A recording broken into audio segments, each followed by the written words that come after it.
sampai ke pipe, kita dengar Allahu Akbar, dah baca senyap berdiri itu kan.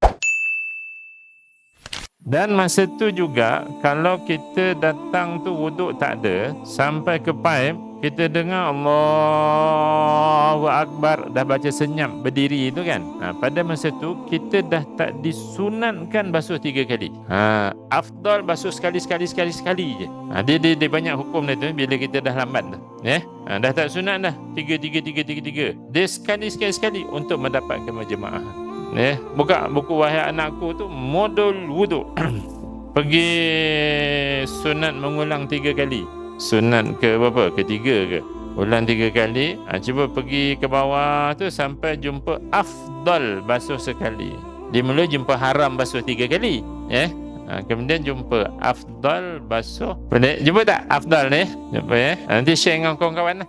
Ambil gambar telefon tu, viral lah group WhatsApp kita kan.